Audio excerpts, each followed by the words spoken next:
방송이라는 게 좀 메이저 정서 가진 사람이 사실 좀 많고, 근데 여전히 신해철님이 여전히 좀 마이너 정서를 갖고 계시지 않습니까? 왜 그럴까요?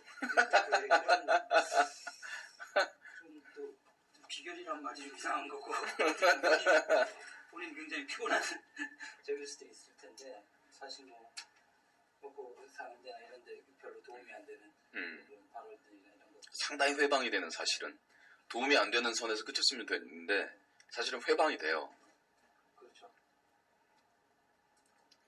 그 첫 번째 대마초 토론 나갔을 때가 생각이 나는데 매니저들이 필사적으로 말렸거든요.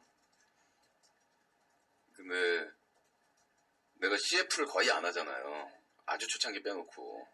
그때 넥스트 제작비가 좀 딸려서 CF 할까 막 이러고 있었는데, 대마초 토론하고 났더니 다음날 매니저들이 울면서 와서 광고주가 4군데가 일제히 떨어져 나갔다. 그래서 웃었죠 뭐. 또 이게 또 어떤 사람들은 또 그런 사정이나 이런 거 또 생각 안 하고 결과적으로 살아남았다는 걸 가지고 또 그거를 어떤 뭐 그 어떤 포지셔닝, 그 옛날에 뭐 DJ DOC가 일부러 뭐 욕을 해서 그걸 좀 상업적으로 했다 뭐 이런 식으로 하는 이런 식의 비판들을 하기도 하는데, 그런 얘기들을 했습니다. 글쎄, 그 100분 토론을 거쳐서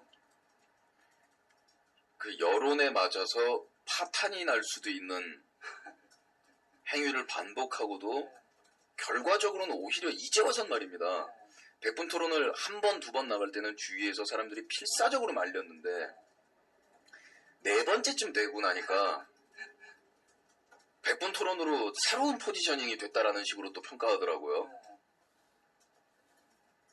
그걸 마치 의도해서 한 것처럼 의도해서 한다는 것도 쉽지 않을 뿐더러, 의도해서 만약에 됐다고 하더라도 100번 양보해서 됐다고 하더라도 그렇게 하면 뭐 인생이라는 게 어떤 면에서 선택인 거고, 그런 선택을 누구한테 사기치지 않고 뭐 그거 하면 제대로 한 건데 100번 양보해서 그렇게 보더라도 그런데 또 그거를 일부러 그런 어려운 길을 택할 사람도 없는 거고, 근데 참 세상 사람들이 어떻게 보면 되게 쉽게 어떤 결과 나온 걸 보면 다 활짝 끼고 막 평론가처럼 얘기하는 그런 기질들이 있는 것 같은데, 그래서 저는 저 자신이 짜증도 많이 나셨을 것 같고, 저 자신이 도덕적인 사람이라고 생각하지 않고 그 착한 사람이라고 생각하지도 않아요. 그리고 모든 종류의 유혹에 빠지기 쉬운 쾌락주의자고, 그런데 어린 시절서부터의 그 어떤 무사도에 대한 로망이랄까? 그런 치기 같은 것들이 저를 이루고 있는 부분 중에서 꽤나 큰 부분을 형성하고 있는 것 같아요. 그래서 어릴 때 이제 그런 책들이나 영화나 이런 류들을 보고서 제가 그 전쟁의 역사나 히스토리나 그 구체적인 어떤 전쟁의 전술론 이런 것까지 굉장히 관심 깊게 많이 보는데, 그 중에 저를 감동시키는 장면은 죽을 줄 뻔히 아는 싸움에 나가는 장면이었거든요. 그러니까 예를 들면 그 다케다가가 멸망할 때 오다 노부나가하고의 전쟁에서 이제 그 다케다가의 유명한 기병대들이 시대의 변화를 감당하지 못하고 그 밀집 소총대왕에 의해서 전멸하지 않습니까? 근데 이미 일대가 전멸한 거를 보고 마지막에 선대로부터 물려받은 그 가신들이, 그 늙은이들이 칼과 칼을 맞대면서 지옥에서 만나세 라고 얘기하고 돌격하잖아요. 지는 싸움인데 나간단 말입니다. 그래서 어떻게 보면 최근에 개봉된 영화 300도 그렇고 보셨나요? 네, 봤어요. 참혹한 작품이더군요. 프랭크 밀러에 대한 저의 존경심을 엄청 삭감하게 만드는 그런 로망이 남아있어서 그런지 지금까지 그런 순간을 여러 번 느낀 적이 있었어요. 이거는 지는 싸움이다. 그리고 저 자신에게 물어봤을 때 너는 여기서 아무것도 얻을 게 없을 뿐만 아니라 굉장히 오랜 후유증이 따라다닐 것이고, 그리고 이 싸움 지는 싸움이다. 어떡할래? 근데 사무라이가 전쟁터에서 죽을 장소를 잃어버렸을 때 그 인간의 가치는 말살되는 거잖아요. 벽에를 베고 죽는다는 게 가장 수치니까. 그때가 노무현 선거 캠프에 합세하겠다라고 생각했을 때 그때 그런 심정이었어요. 진다고 생각했거든요. 그것도 이제 결과론적으로는 그렇게 얘기한 사람들이 그렇게 해가지고 뭐 어쩌고 백분 토론도 마찬가지. 아 이건 지는 싸움이다.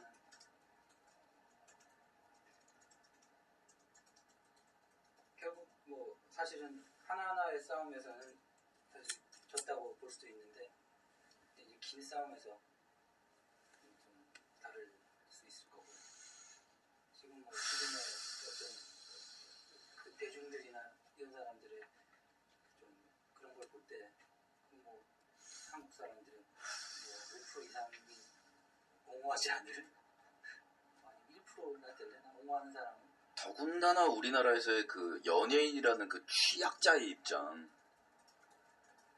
그 뭐 특정 귀족 집단처럼 이야기되고 있지만 사실 가장 나약하고 부셔지기 쉬운 집단 아닙니까?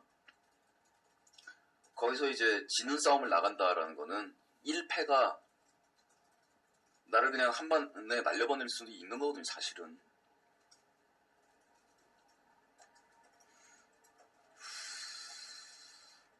그 대마초 토론에 나갈 때도 반대한 매니저들도 손해난다가 아니라 아예 날라간다. 아예 그냥 통째로 날라간다. 이제 뭐 앞으로 방송하기 힘들다. 영영 이제 그냥 날아가는 거야. 끝이다. 이렇게 말을 하는 사람들이 대부분이었으니까요. 근데 그런 게 하여튼 어느 정도 우리 사회에 변화가 있다라고 보시는 겁니까? 저번에 그 뭐 대국민 고충처 위반에서 나왔던 그 얘기도 사실은 언론에서 굉장히 선정적으로 왜곡해서 보도를 했는데 저도 사실은 그걸 이제 필립 이전면 기자랑 막 농담처럼 얘기하는 걸 썼던데 그 부분을 그러면서도 사실 그다지 사람들이 그냥 충격적으로 생각보다는 충격적으로 받아들이지 않았던 것 같거든요. 뭐 재밌냐? 이런 식의 옛날 같으면 거의 막 어떻게 이런 변태가 방송을 해 이러면서 상당히 공격적으로 나왔을 수 있는 상황인데 네. 그걸 또 그냥 매스컴들이 그렇게 선정적으로 제목을 뽑아서 보도했음에도 불구하고 뭐 이렇게 좀 무사히 지나가면 일정한 어떤 변화라는 게 그 어느 정도의 변화가 감지되고 있는 것도 사실이긴 한데요. 그런 데 비해서 이렇게 보면은 오히려 더 큰 거는 매스미디어가 만들어서 가두어버린 저의 이미지가 오히려 역설적으로 방패가 돼줄 때가 있는 것 같아요. 저 새끼는 원래 저런 놈이야 라는 그 이미지가 저의 진심을 왜곡하고 많은 사람들한테 제 진심이 다가가는 걸 힘들게 하지만 때로는 그런 잔파도에서 저를 막아준다는 거죠. 웃어야 할지 울어야 할지 모르겠지만 지금 딴지일보의 김호준 씨 캐릭터 같은 그런 사람이 뭐 굉장히 평소에 진지하게 얘기하는 사람이 만약에 무슨 뭐 여자친구가 있다 뭐 이런 식으로 발언을 하면 이런 데 김호준 씨 같은 사람이 그런 얘기를 하면 그럴 줄 알았으면 이렇게 되는 거하고 비슷한 좀 역설적으로 말씀하신 것처럼 그런 수도 있을 것 같은데 근데 저번에도 그 농담 반 진담 반으로 말씀드린 게 신해철님이나 이렇게 저기 중건이 진중권 선생이나 강준만 선생 같은 사람이 만약에 저게 편이라면 얼마나 이렇게 겁나고 피곤한 일일까 뭐 이런 생각도 들고 보니까 사람들은 결과적으로 이 사람들이 살아남았다는 이유만으로 그걸 포지셔닝했다고 생각하는데 저는 이제 만약에 좋아해서 그런지 몰라도 딴 걸 했으면 훨씬 더 기득권의 편을 들었으면 훨씬 더 쉬운 방법으로 그러니까 이렇게 대중들한테 영향을 주거나 이렇게 이렇게 어떻게 보면 이쪽 진영에서 멋진 사람으로 묘사되지 않을지 몰라도 어디서 그냥 숨어서 한 자리를 하면서 되게 행복하게 살면서 이데올로그가 돼가지고 뭐 그럴 수 있는 사람들이라고 보는데, 근데 이제 그 사람들은 좀 그렇게 안 보지 않습니까? 이렇게 그 포지셔닝을 한 것처럼 생각하고 막 노무현도 어떻게 보면 지지해서 이렇게 뭐 한 자리를 하려고 했던 거 아니냐, 그리고 뭐 무슨 문화부장관이나 이런 판단 이런 식으로 생각하기도 하고. 얼마 전에 리플 보니까 또 네. 그 노무현 정부에 대해서 일정하게 비판을 하니까 거기에 대해서 야, 그때 그 네가 옹호해서 대통령 만들어진 다음에 세상이 이렇게 됐는데 지금 차라리 아직도 노빠라 오르는 게 솔직한 거 아니냐, 뭐 이런 식의 리플도 또 달려 있더라고요. 그래서 끊임없이 그런 쪽으로 막 의심을 하는 것 같은데, 그런 거에 대해서는 글쎄, 나는 어느 진영에도 속하지 않아요, 사실은. 속할 수도 없었고, 그리고 속해서도 안 되고. 그러니까 오히려 사람들의 상식 수준이 되게 이상한 거라고 생각하는데, 노무현이 대통령에 당선되고 나서 제가 한 첫 행위가 청와대 앞에서 1인 시위이고 파병 반대였잖아요. 그 대통령으로 어떤 사람을 선출하도록 이야기를 한다라는 것이, 그 사람이 대통령이 되고 난 이후에 모든 통치 행위에 대해서 다 오케이 해준다는 뜻은 아니잖아요. 그건 상식선의 이야기잖아요. 그리고 뭐 너는 그 사람들이 생각하는 노무현 요즘의 인기도에 비해서는 노무현을 높게 평가하지만, 그렇다고 해서 그 사람에 대해서 만족하지도 않아요. 근데 그건 누구를 대통령을 뽑았어도 마찬가지가 아닌가 하고 생각하거든요.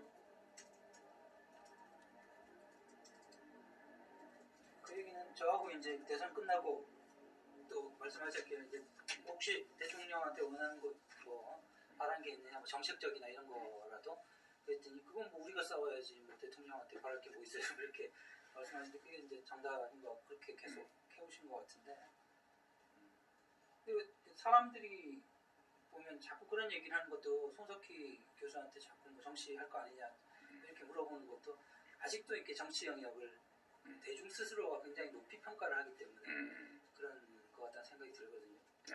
그러니까 뭐 그 사람은 훨씬 지금 있는 자리에서 그 자기 역할을 해서 그게 뭐 남는 게 의미가 있는 게 아니라 그거 자체 행복해하는 사람들한테 자꾸 정치를 하라고 요구를 하는 꼴이니까. 네.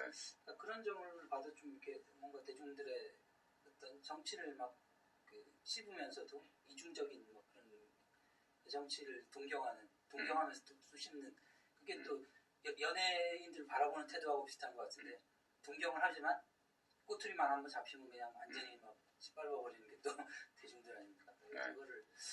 그걸 굉장히 뭐 양쪽을 또 가까이서 많이 느끼셨을 텐데. 네. 대중들의 그런 태도. 대중들이란 굉장히 이중적인 것 같고, 그리고 언제든지 우중으로 변해서 야수화될 수 있고, 그런 반면에 어떨 때 보면은 진절머리 날 정도로 날카롭고 똑똑해요. 그런 이중성을 가지고 있기 때문에 대중들을 얕봐서도 안 되고, 그렇다고 대중하고 내 생각이 다를 때 1000만 명이든 2000만 명이든 그 숫자에다가 의미를 부여할 수도 없는 거고, 결국은 답을 찾다 보면 내 안에서 답을 찾아야지 자꾸 대중들하고의 피드백을 통해서 뭔가를 검토하면서 이렇게 가기는 어렵다는 얘기거든요. 그런 피드백의 행위를 제가 안 한다는 건 아니에요. 심지어는 그런 악플이나 이런 것들을 보면서도 관찰 대상이 되죠.